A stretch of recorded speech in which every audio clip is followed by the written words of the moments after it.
श्री नामदेव जी के पवित्र चरित्र का हम स्मरण करेंगे। और ऐसा विचार है कि किसी न किसी क्रम में तुकाराम जी, रसखान जी और भक्त पुंडरीक जी का भी हम स्मरण करें, सबका स्मरण हो जाए। रसखान जी का चरित्र नाभाजी के भक्तमाल में नहीं है।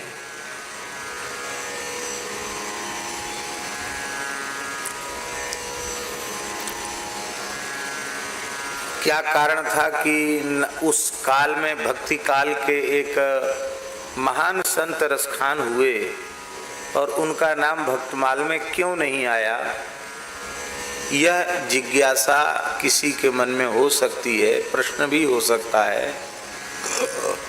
और ऐसे अनेक चरित्र हैं जो नाभाजी के काल में वे महापुरुष विद्यमान थे या उनकी बड़ी प्रसिद्धि थी, पर उनका चरित्र भी, उनका उल्लेख भी भक्तमाल में नाभाजी ने नहीं किया। इसका हेतु क्या है?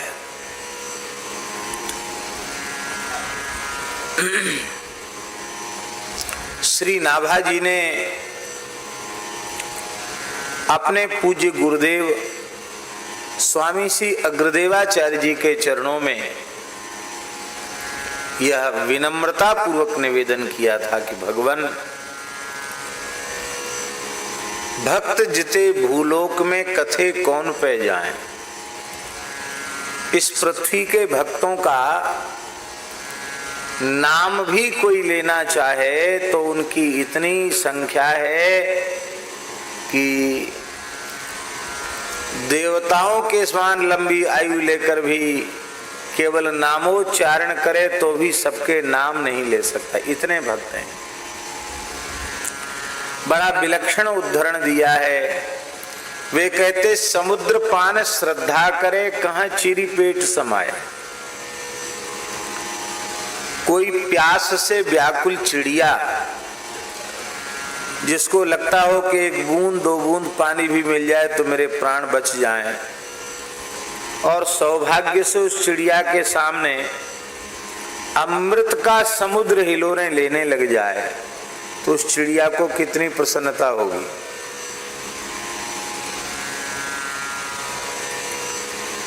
चाहे जितनी प्रसन्नता उस चिड़िया को हो, क्या वह पूरे समुद्र को अपनी चोंच में समाहित कर सकती है क्या?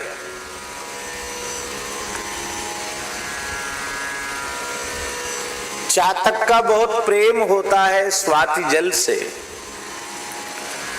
पर स्वाति नक्षत्र में जितना जल बरसता है, क्या सारे जल को चातक अपनी चोंच में ले सकता है? कहाँ चातक की शक्ति अखिल जल चोंच समावे, कछुक बुंद मुख परे ताहिले आनंद पावे। नाभाजी ने कहा, गुरुदेव, भक्तों का चरित्र अगाध अमृत के समुद्र के जैसा है और मेरी सामर्थ्य उस छोटी सी चिड़िया के जैसी है। कैसे इस गुरुतर कार्य को मैं संपादित करूंगा? दूसरी बात यह है कि भक्तापराध अत्यंत सूक्ष्म है और भगवद अपराध से भी भक्तापराध अत्यंत उग्र है, दुर्निवार है। अभी रमेश जी ने भी कहा कि कल की कथा में यही समझ में आया कि भक्त का अपराध नहीं करना चाहिए। अपराध बहुत सूक्ष्म होता है। पुराण में चरित्र आता है, सर्वत्र भगवान का दर्शन करने वाले प्रहलाद जी महाराज एक बार भगवान नृसिंह की पूजा कर रहे थे और स्तोत्र का पाठ कर रहे थे। उस स्तोत्र का भाव यही था कि अग्रे नृसिंह पश्चात नृसिंह आगे देखते हैं तो नृसिंह, पीछे देखते हैं तो नृसिंह, परितो नृसिंहा, मेरे चारों हृदय नृसिंहा, सर्वत्र नृसिंह ही नृसिंह हैं। प्रेम विभोर हो रहे थे और उसी समय देवर्षि नारद जी पधारे। सेवकों ने कहा महाराज आप यहीं विराजें, प्रहलाद जी इस समय नियम में हैं। नारद जी ने कहा हमारे आने की सूचना दे दो। सेवक ने जाकर प्रहलाद जी को सूचना दिया। प्रहलाद जी ने सोचा कि बस पूजा पूरी होने ही वाली ही है और हम पूजन संपन्न करके गुरु जी से मिलेंगे। उन्होंने कहा कि उनको बहुत आदर पूर्वक विराजमान करो, हम पूजा संपन्न करके आते हैं।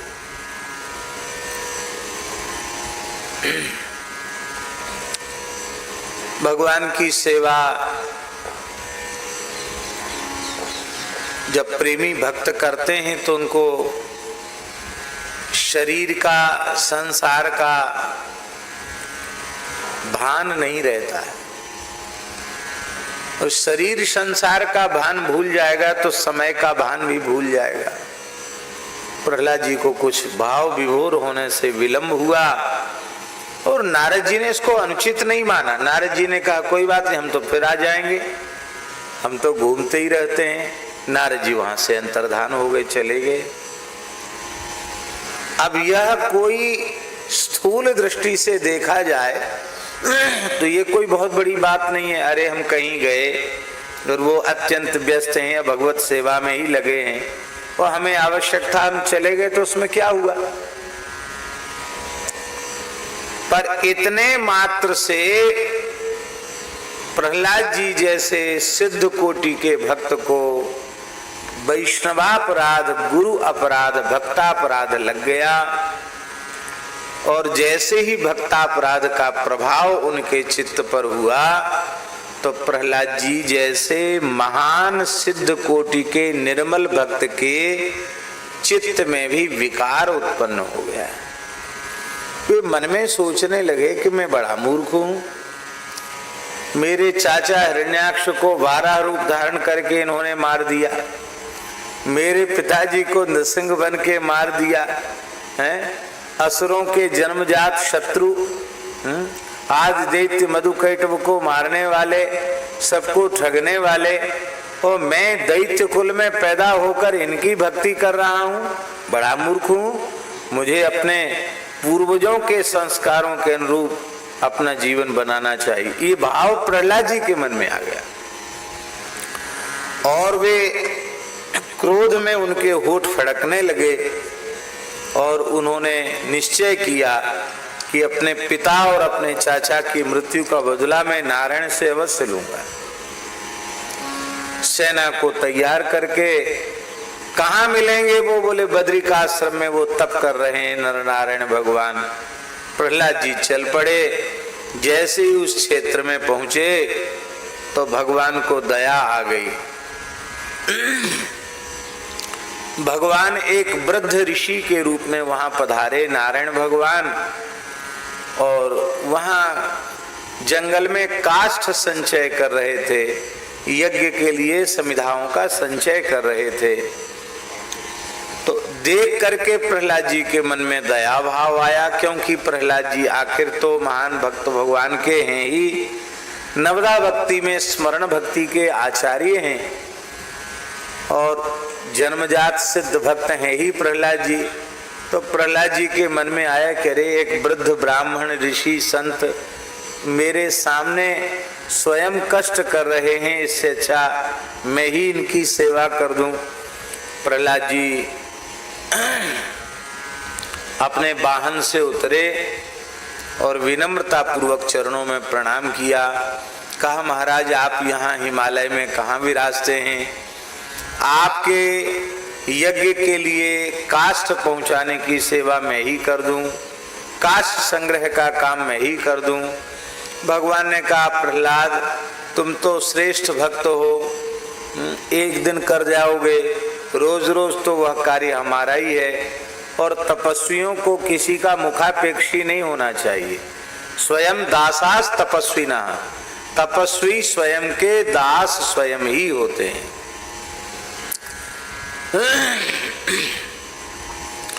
दूसरे की आवश्यकता का अनुभव जिसको होता है वो तपस्वी नहीं है।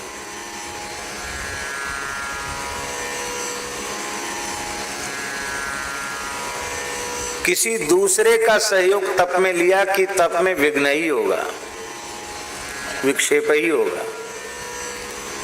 स्वयं दासास तपस्विना, तपस्वी तो स्वयं ही दास होते हैं। इसलिए आपका सौहार्द देखकर हम प्रसन्न हैं और आप जहां कहीं जा रहे हो वहां प्रस्थान करो, हमारी सेवा का ग्रह मत करो। नहीं महाराज, मेरे रहते हुए आपको कष्ट नहीं उठाना पड़ेगा, मैं जरूर आपकी सेवा करना चाहता हूं। तो भगवान हंसने लगे, बोले चलो ठीक है, तुम भी पीछा छोड़ोगे नहीं, प्रेमी भक्त हो, ये नीचे लकड़ी पड़ी है, इसको उठाकर हमको दे दो, इतने से ही तुम्हारी सेवा स्वीकार हो जाएगी। प्रहलाद जी उस लकड़ी की, सूखी लकड़ी थी, उसको उठाने लगे, वो उठी ही नहीं। दोनों हाथ लगाए, पूरा जोर लगा दिया। प्रहलाद जी कोई सामान्य महापुरुष तो है नहीं, पूरी शक्ति प्रहलाद जी ने लगाई।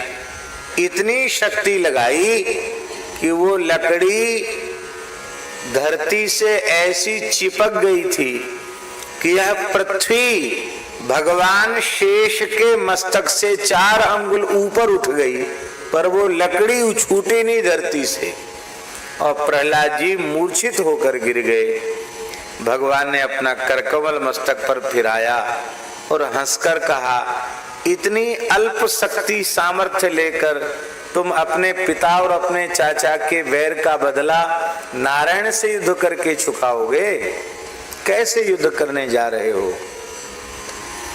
इतना सुनते प्रहलाद जी रोने लगे, बोले भगवान मैं पहचान गया, आप सामान्य ऋषि नहीं हैं। भगवान अपने स्वरूप में प्रकट हो गए, प्रहलाद जी को हृदय से लगाया। प्रहलाद जी रोने लगे, महाराज हमारी बुद्धि बिगड़ी क्यों? बोले सूक्ष्म भक्तापराध हो गया, इसलिए तुम्हारी बुद्धि में विकार आया। ये लीला ही मैंने जानबूझकर इसलिए कराई कि संसार को शिक्षा प्राप्त हो कि तुम्हारे जैसे सिद्ध कोटि के भक्तों के द्वारा भी किए गए वैष्णवापराध का परिणाम कितना भयंकर होता है।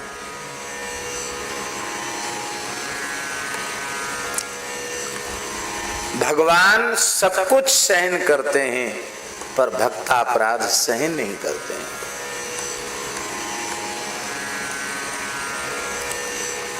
भगवान की अपनी प्राण वल्लभा श्री जानकी जी, यद्यपि श्री किशोरी जी तो अग्नि में समाहित हो चुकी थी, उनका प्रतिबिंब ही था,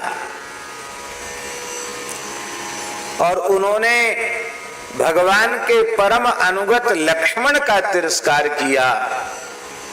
तो जिस प्रतिबिंब सीता ने परम अनुगत परम भक्त लक्ष्मण का तिरस्कार किया, उस प्रतिबिंब सीता को राम जी ने देखा ही नहीं,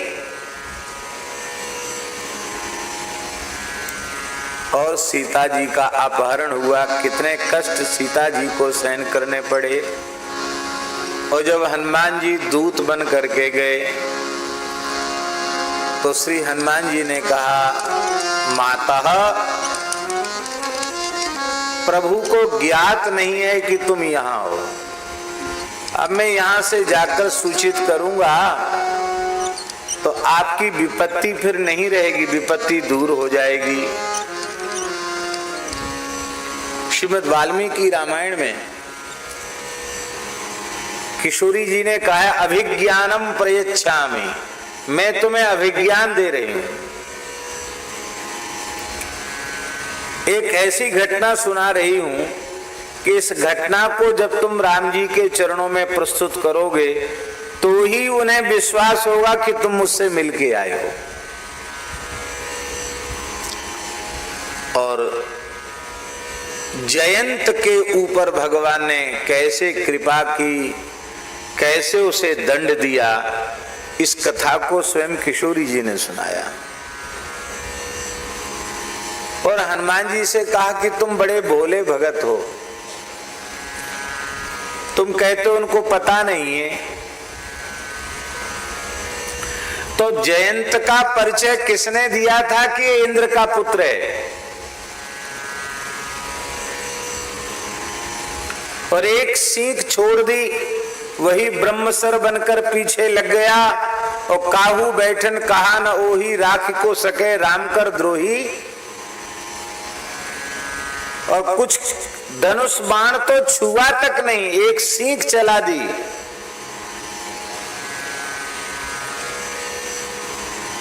उससे वह व्याकुल होकर तीनों लोकों में भागता फिरा, जब शरण में आया तब रक्षा हुई।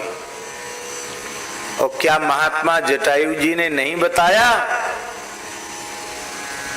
कि जानकी का अपहरण कौन करके ले गया है?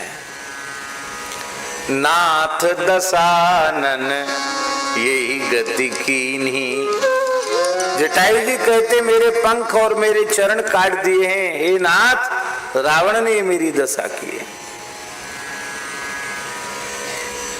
कहां ले गया रावण? जटायु जी कहते हैं दक्षिण दिश ले गए गुसाई, बिलपत अति कुररी की नाई। तो जटायु जी से ये पता चलने के बाद भी उन्होंने वह बल नहीं दिखाया जो जयंत के लिए दिखाया था। गोस्वामी जी ने बड़े सुंदर शब्दों में कहा, तात शक्र सूत कथा सुना आए हो, तात शक्र सूत कथा सुना आए हो, बान प्रताप प्रभु संगा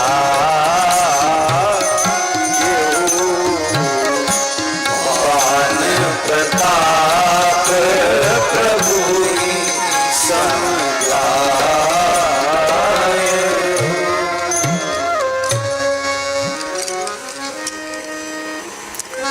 फिर विराग ने बताया, सुग्रीव ने बताया। अरे कोई बतावे न बतावे, वेद जिनके लिए यश सर्वज्ञ सर्वविद कह करके जिनका स्तवन करते हैं, वेद जो सर्वज्ञ और सर्वविद हैं, उनको किसी को बताने की क्या जरूरत है? वो तो सब कुछ बिना ही जताए जानते हैं। क्यों जानते हैं?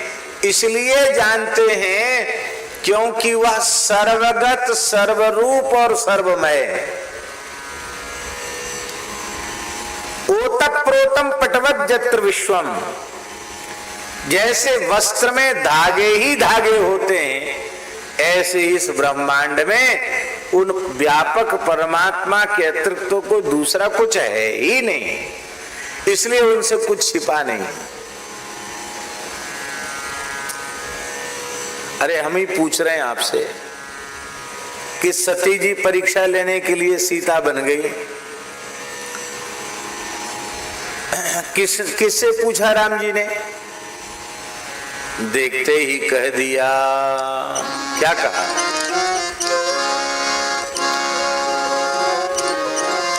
कहा बहोरी कहाँ वृष के तू, कहा बहोरी कहाँ वृष के तू, विपिन अकेले फिर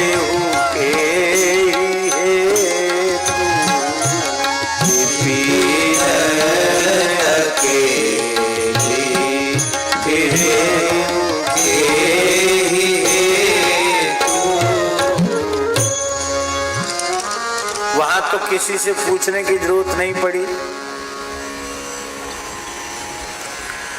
अनंतानंत जीवों के अनंतानंत संचित क्रियमाण प्रारब्ध रूप कर्म,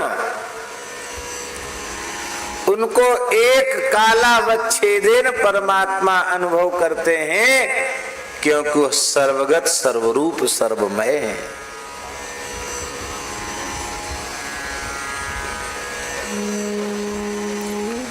इसलिए वो सब जानते हैं। बंदरों को व्यर्थ में परेशान कर रहे हैं कि तुम पूरब जाओ, पश्चिम जाओ, उत्तर जाओ, दक्षिण जाओ, पता लगाओ। ये रोना गाना सब नाटक है उनका। और ये बात और समझ लो कि तुम जाकर बता भी दोगे तो भी मेरी विपत्ति दूर होने वाली नहीं है। फिर कोई न कोई बहाना कर लेंगे, क्योंकि मुझे पता है मुझे किस अपराध का दंड दिया जा रहा है, मुझे पता है। माताजी आपसे अपराध? बोले हाँ, प्रभु का स्वभाव मैं भली भांति जानती हूं। ये अपने प्रति बने भये अपराध को तो ध्यान में देते ही नहीं।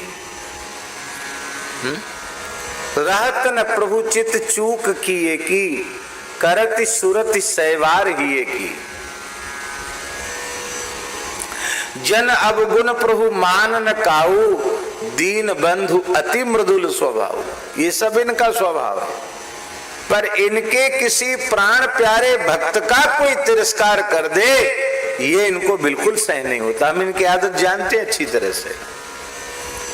मैंने इनकी लीला में सहयोग करने की दृष्टि से ही सही, पर मैंने इनके परम प्रिय भक्त अनुगत लक्ष्मण का जो तिरस्कार किया है, उसी का दंड मुझे भोगना पड़ रहा है।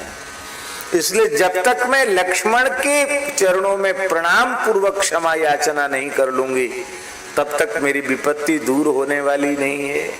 मुझे पता चल गया अपनी भूल का।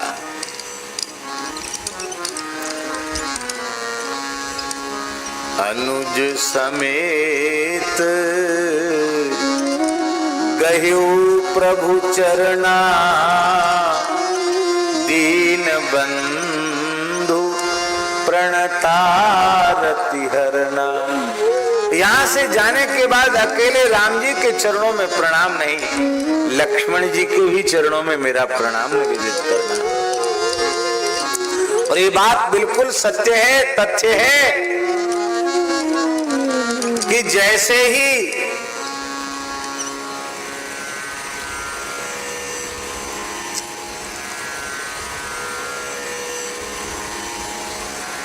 लक्ष्मण जी को प्रणाम हनुमान जी ने निवेदित किया कि माता जी ने प्रणाम भेजा है, लक्ष्मण जी ने तो कानों पर हाथ रख लिया, रोने लगे लक्ष्मण जी। माता जी क्या लीला कर रही हैं? और रघुनाथ जी ने कहा बस अब लंका विजय का मुहूर्त आ गया, चलो। तुरंत सरकार ने कहा चलो तैयारी करो, कूच करो, यहां से प्रस्थान करो।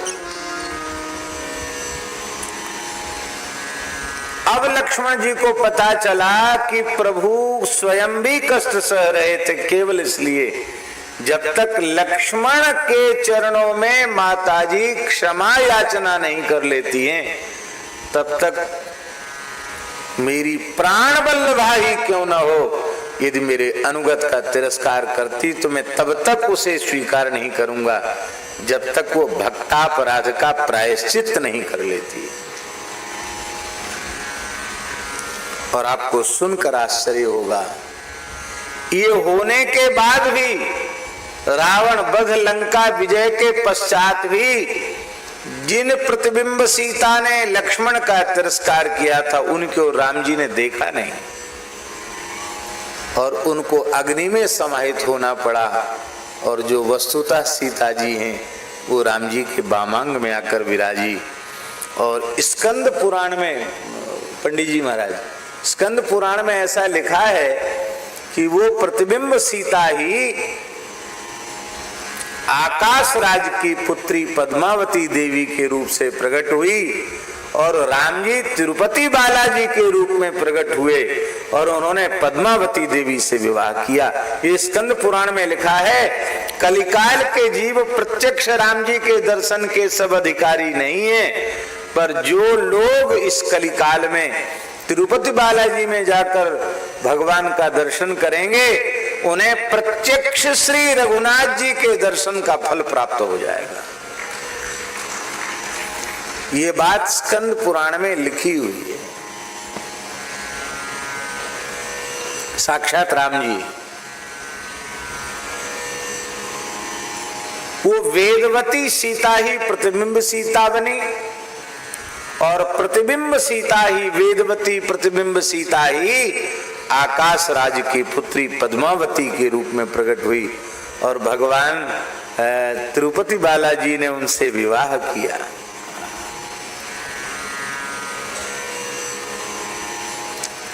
भक्तापराध बहुत सूक्ष्म है, इससे बचना चाहिए।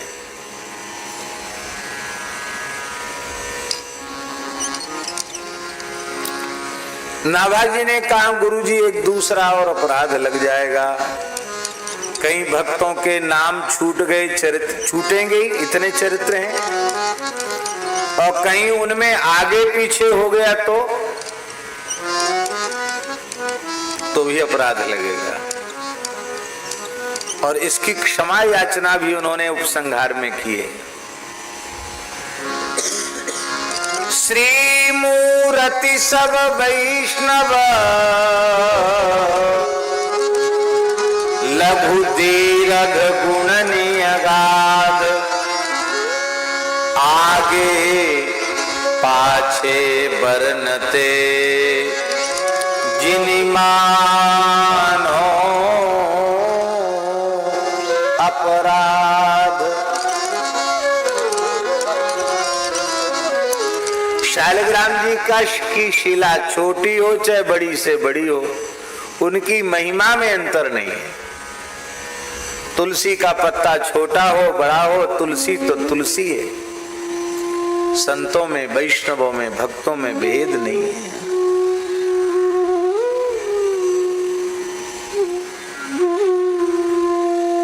हमसे आगे पीछे हो गया हो तो आप उसे अपराध नहीं मानना, आप क्षमा करना। तो नाभाजी के गुरुजी ने कहा तुम्हें भक्तापराध नहीं लगेगा क्योंकि तुम अपनी ओर से कुछ करना ही नहीं, तुम तो समाधिस्थ होकर बैठ जाना। देई आए कहें सब जिनले दिखाई दई सागर में नाव को। जिन संतों की सेवा की अनुपम सामर्थ्य के कारण तुमको यहाँ खड़े खड़े मेरे पंखा झलते झलते उतने बड़े दृश्य का अनुभव हो गया, और तुमने इतनी बड़ी, आप कथा में सुनी चुके पहले दिन,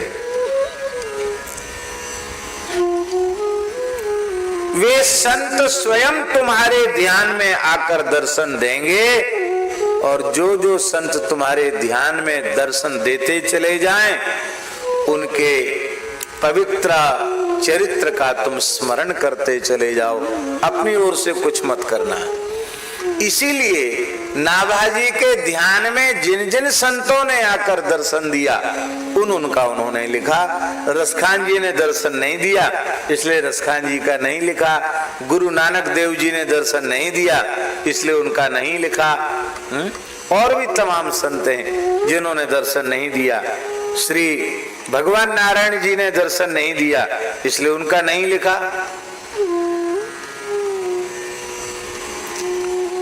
पर हम एक बड़ी विनम्रता से निवेदन करें, भले ही किसी का नाम न लिखा हो, लेकिन नाभाजी ने किसी भक्त को छोड़ा ही नहीं।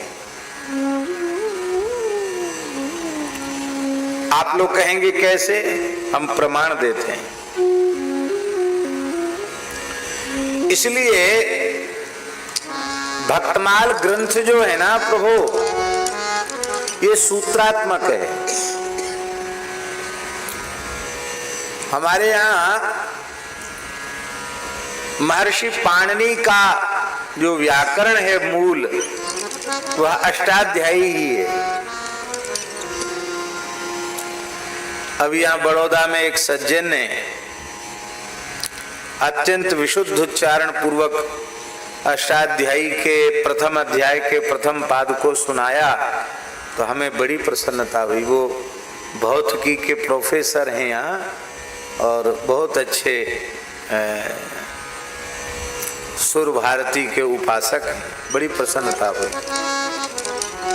और गीता जी के श्लोक को वेद में जो घनपाठ होता है उस पद्धति से उन्होंने गीता जी का यत्र योगेश्वरः कृष्णो, इसको उन्होंने घनपाठ की पद्धति से सुनाया। सुन करके भी मन में बहुत प्रसन्नता हुई।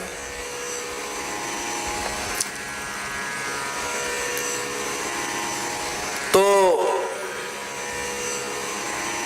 क्या कह रहे थे हम, किस प्रसंग में कह रहे थे? भक्तमाल भी सूत्रात्मक है। भक्तमाल भी सूत्रात्मक। हाँ, तो हम ये कह रहे थे कि अष्टाध्यायी सूत्र पाठ 4000 सूत्र हैं, वार्तिक हैं, गणपाठ, धातुपाठ, लिंगानुशासन, ये सब मिलाकर 5 अंग हैं।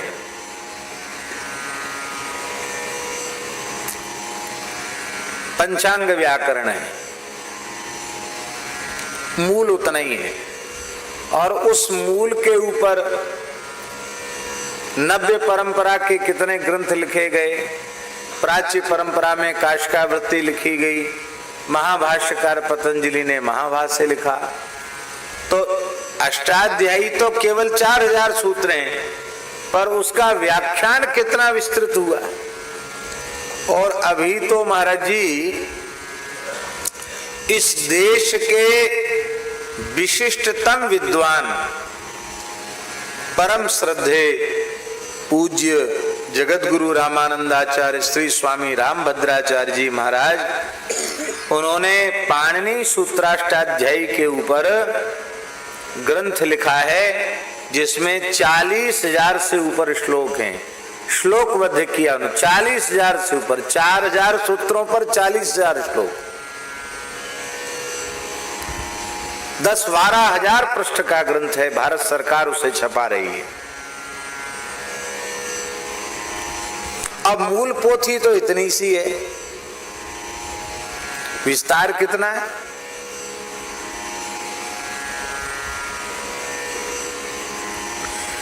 ठीक इसी प्रकार से नाभाजी की मूल पोथी तो इतनी सी है। ये मूल पुस्तक है।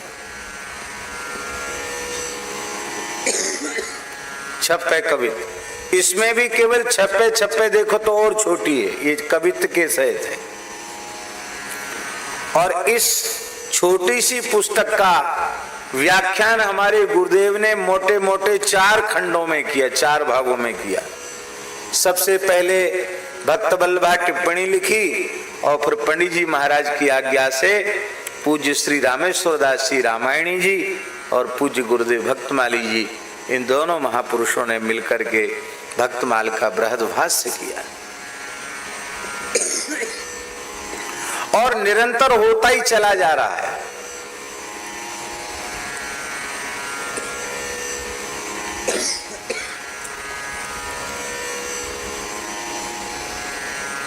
हमारे वृंदावन के पूज्य श्री बिहारी दास जी भक्तमाली जी महाराज कह रहे थे, बोले आपने जो कथा कही है भक्तमाल की क्रम से, बोले उसको यदि लिपिबद्ध किया जाए तो बोले अब 8 खंड से कम नहीं होगा। अभी तो 4 खंड थे, बोले 8 खंड हो जाएगा। तो आपने इतना विस्तार कर दिया उसका, और अधिक बढ़ गया। ये क्या है? हरि अनंत, हरि कथा अनंत है। तो नाभाजी का भक्तमाल सूत्रात्मक है और नाभाजी ने सूत्रात्मक ग्रंथ में सबका स्मरण कर लिया, किसी को छोड़ा नहीं। हम उद्धरण दे रहे हैं, फिर नामदेव जी के चरित्र को कहेंगे। केवल संकेत मात्र, व्याख्यान का अवसर नहीं है।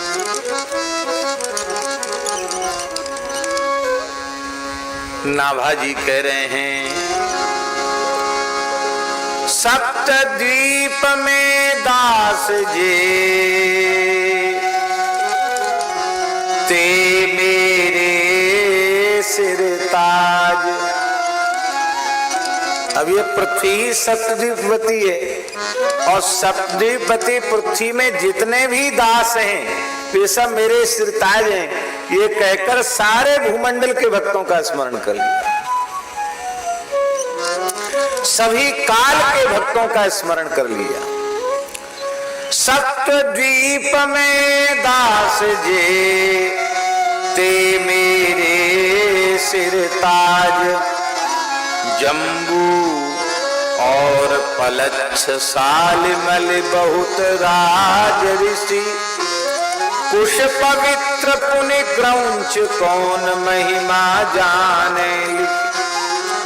शाक विपुल विस्तार प्रसिद्ध नामी अति पुष्कर, पर्वत लोकालोक ओक टापू कंचन धर।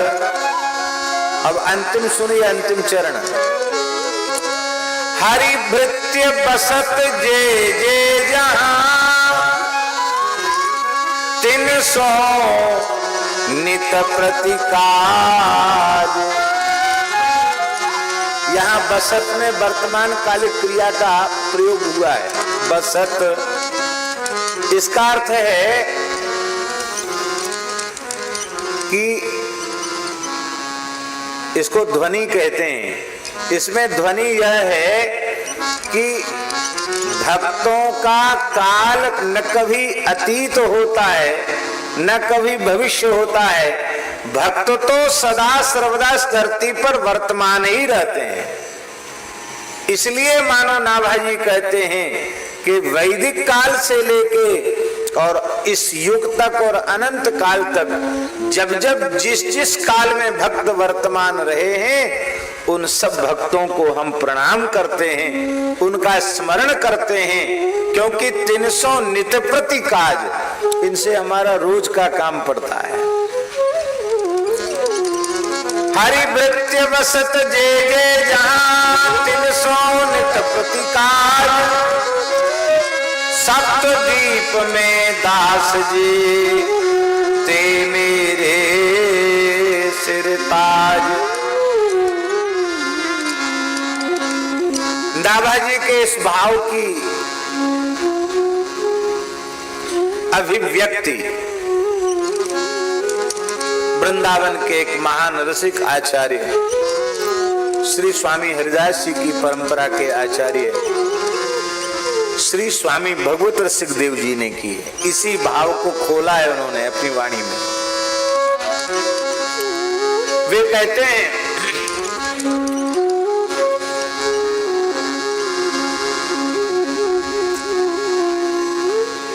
तीन लोक 14 भुवनन में,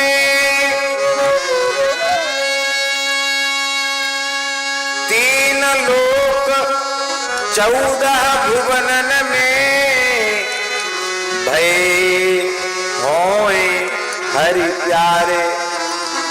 भय और होए, वर्तमान अपने आप आदरंतीन संहिता के अनुसार वर्तमान अपने आप गृहीत हो गया।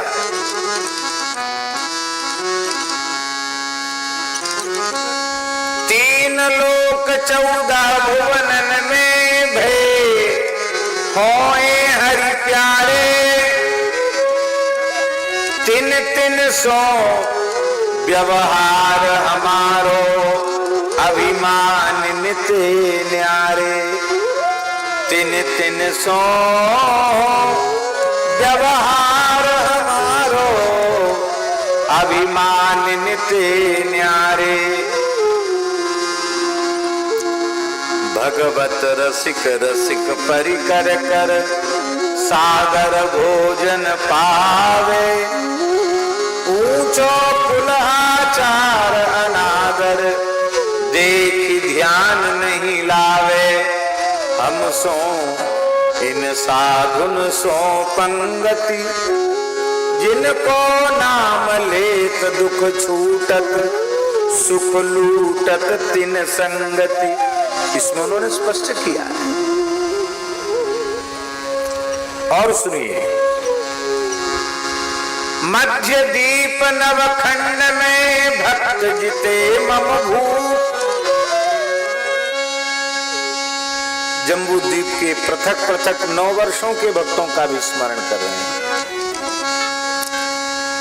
मध्य द्वीप, मध्य का द्वीप जम्बूद्वीप, उसके जो नवखंड हैं, भक्त जिते मम भूप, इलावर्त अधीश संकर्षण अनुग सदाशिव, रमणक मच्छ मनुदास हिरण्य कूरम अर्जम इव, कुरुबराह भूभृत्य वर्ष हरि सिंह प्रहलादा, किम पुरुष राम कपि भरत नारायण वीणा नादा, भद्राश्व ग्रीव है भद्रश्रव, केतु काम कमला अनूप, मध्य दीप नवखंड में भक्त जिते मम भू। तो इस प्रकार से नाभाजी ने अपने एक विलक्षण शैली में किसी भक्त को छोड़ा भी नहीं। इसलिए भले ही रसखान जी का नाम न लिया हो, पर इस पद्धति का हम आश्रय लें तो किसी भक्त को छोड़ा नहीं। तो उसमें रसखान जी भी आ गए, उसमें भगवान नारायण जी भी आ गए, उसमें गुरु नानक जी भी आ गए, उसमें मलुकदास जी भी आ गए, सब आ गए। इसलिए नाभाजी ने ग्रंथ को उपसंहार में कहा, भक्त दाम संग्रह करे। भक्तों के जो पुष्प इधर उधर जो बिखरे पड़े, उनके चरित्रों को तुम संग्रहित करो। भक्त दाम संग्रह करे, कथन श्रवण अनुमोद, सो प्रभु प्यारो पुत्र ज्यों बैठे श्री हरि की गोद।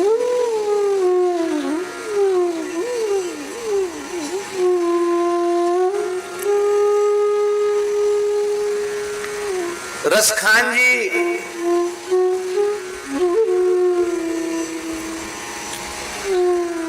इनका जन्म पठान कुल में हुआ था। मुसलमानों में पठान होते हैं।